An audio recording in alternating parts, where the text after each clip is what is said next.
But guys, we have one more thing before we get to James Bond. And I know you're thinking like, God, you're taking forever to get to James Bond. Guys, this is earth-shattering shit. Okay? Like, when I heard this news today, I just did the opening lyrics to With Arms Wide Open by accident. but Don't um copyright us. yeah, please don't demonetize us. But guys, this news is, I couldn't believe it. Like, I thought I was in a dream world like when I saw this. There's a new Martin Scorsese crime thriller movie coming out, everybody. And it's starring the fucking Rock.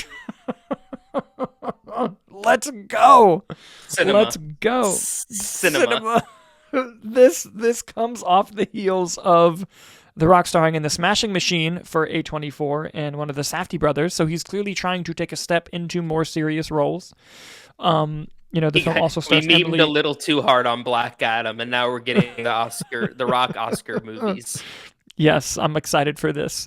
The film also stars Emily Blunt, Leonardo DiCaprio.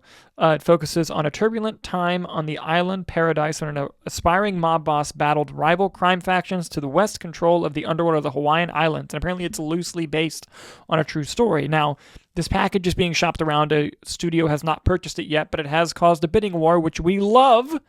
And hopefully we'll get to see this. But I'm so fucking fascinated by this. Like, I literally sat at work and like zoned out just thinking like, man, never, like, this was not on anyone's fucking bingo card. Like nobody was like Scorsese and The Rock, let's fucking do it. Let's go.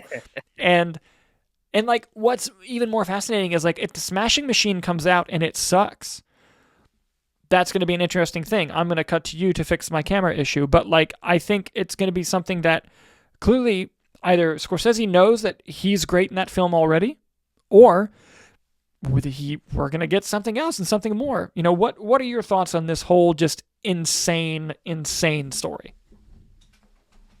Well, one, clearly The Rock and Emily Blunt love working together, right? Because this is going to be their third movie, right? We have the critically acclaimed Jungle Cruise, we have the Smashing Machine, and now we have this, right?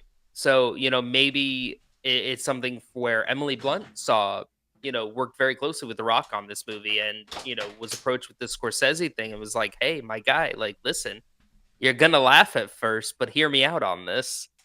And The Rock is a great producer, and it's very clear that he is trying to reshape and get out of this bottleneck of these big blockbusters. And quite frankly, I have to respect that, and Martin Scorsese is showing just no signs of slowing down and looking for ways to maybe challenge himself. So maybe he's like, you know what? I want this challenge. I'm going to put The Rock in my movie and we're going to see what happens. Let's give it a go. But more importantly, right, this is on an island based on a true story, and The Rock is very in touch with sort of his Pacific Islander heritage.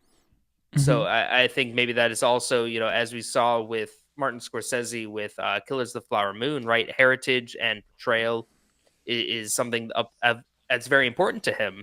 So I think, I believe The Rock is even credited as a producer for this upcoming movie.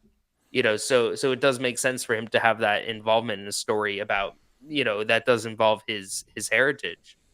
I think it's interesting. You have DiCaprio and Blunt. It's Scorsese. I'm more fascinated and intrigued by it, and maybe Scorsese knows that. Maybe he is like, this is how I get this movie made. This is how I make a wave. This is a hell of a marketing campaign for this. I'm excited. I'm excited. I would be. It started a bidding war, but he had a very successful run with Killers of the Flower Moon. He got a theatrical release window with it. Now, granted, it wasn't major, but he did get it. So I wouldn't be surprised if maybe he really enjoyed working with that. He's worked with Apple, he's worked with Netflix, and he's worked with the big studios. So I would be curious where it lines up. But honestly, my money, I bet, would be Apple. That would be an interesting thing, and I like you brought up so many good points in your analysis there, and I think that also, the fact that like his movies have struggled to break even, or not break even, but turn profits in theaters. This is an interesting idea, but dude, I'm not even going to go into the full analysis of it. You did so good. I need to go into this. Dude, the fucking press tour. We haven't even talked about the press tour. Are they going to make Martin Scorsese watch Black Adam on, like, BuzzFeed? Do you know how much money I would pay to see that? Like, to watch him watch Black Adam? I'd Are they pay gonna so make much Martin? money. Listen, and Martin Scorsese's, I believe it's his granddaughter, very popular on TikTok, and Yeah. often involves her grandfather Marty in these endeavors. You know, are we gonna get Martin Scorsese in the classic black turtleneck with the gold chain and the fanny pack? If anyone can make Martin Scorsese's granddaughter, if you're listening, you're probably not. Why would you be? Make this happen. For the I love would of love to see God, that. please.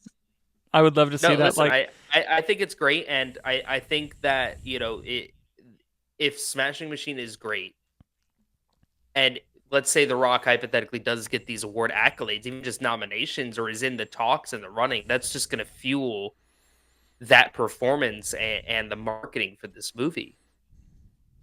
So I'm intrigued. Color me intrigued. all I know is the hierarchy of the Scorsese films is about to change. Guys, what do you think of The fucking Rock joining Martin Scorsese in his next feature if this film happens, which I have no reason to think it wouldn't? Let us know in the comments.